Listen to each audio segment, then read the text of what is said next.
bahwa dalam Tai Chi, praktisi Tai Chi ketika menggerakkan jurus, prinsip dasarnya adalah kokoh seperti gunung dan mengalir seperti air.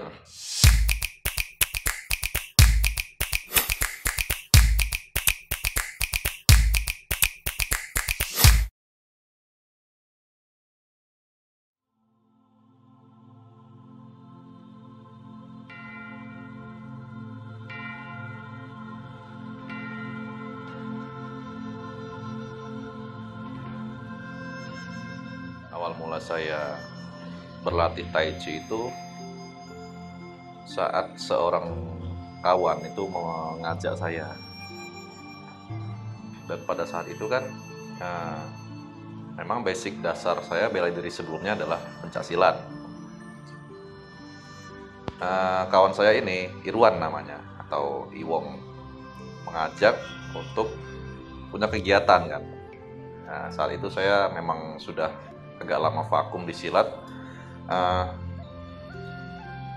dan saya berpikir ya ada baiknya juga untuk mencoba hal baru gitu.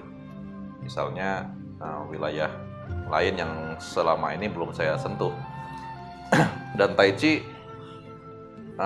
pada waktu itu menurut gambaran dalam pemikiran saya adalah bela diri yang berbeda dari bela diri yang lainnya gitu. Dia sifatnya kan lembut dan mendayagunakan tenaga chi dalam diri manusia. Nah, pada awalnya seperti itu, dan pada akhirnya saya ikut Irwan ke tempat latihan waktu itu di Wijilan. Itu kita berlatih bersama Bapak Murdiono, Master Murdiono. Ya, berlatih pada awal-awalnya seperti itu. Awal-awal pada latihan pertama kita diberi basic dasar bagaimana melangkah, terus bagaimana bergerak secara ritmis. Dan hal yang menarik dalam Tai Chi itu saya rasa pelajaran yang beliau berikan gitu ya. Jadi beliau memberi pelajaran sesuai dengan filosofi manusia, hidup manusia. Misalnya manusia lahir itu pertama yang didapatkan atau yang dipelajari secara alamiah itu berjalan kan.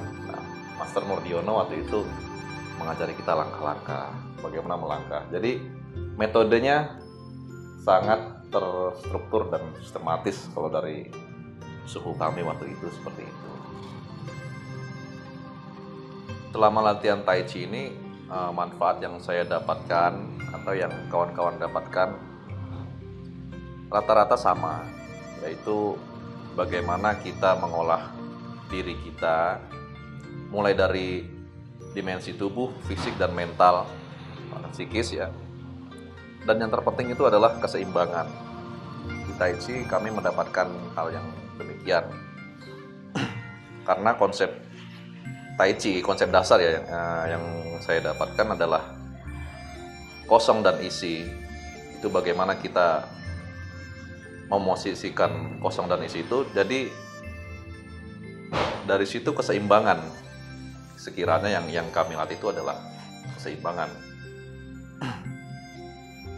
Jadi keseimbangan dalam latihan ya diterapkan dalam jurus-jurus yang kita mainkan, misalnya seperti itu. Dan kalau secara filosofis ya barangkali ya bisa kita terapkan dalam hidup. Bagaimana kapan kita harus kosong, kapan kita harus isi, seperti itu. Saya rasa saat kita menjadi seorang master atau suhu atau seorang guru di satu bela diri tertentu, saya merasa akan ada banyak tanggung jawab ya. Jadi nggak cuman wewenang, tapi ada tanggung jawab yang harus kita emban, dan itu adalah konsekuensi dari seorang guru menurut saya begitu. Tapi kalau saya menjadi seorang, andaikan saya menjadi master Tai Chi, ya tentu saya akan tetap berlatih dan bagaimana membuat ilmu itu bermanfaat untuk orang-orang.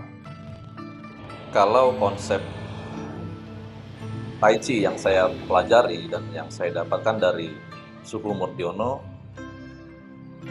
itu adalah ada 3 unsur ya, yaitu unsur pikiran atau I, terus Qi yang berpusat di wilayah tengah, bagian tengah diri manusia, dan yang terakhir adalah prosesnya baru bergerak. Jadi 3 unsur itu yang kita latih dan kita terus menerus olah seperti itu.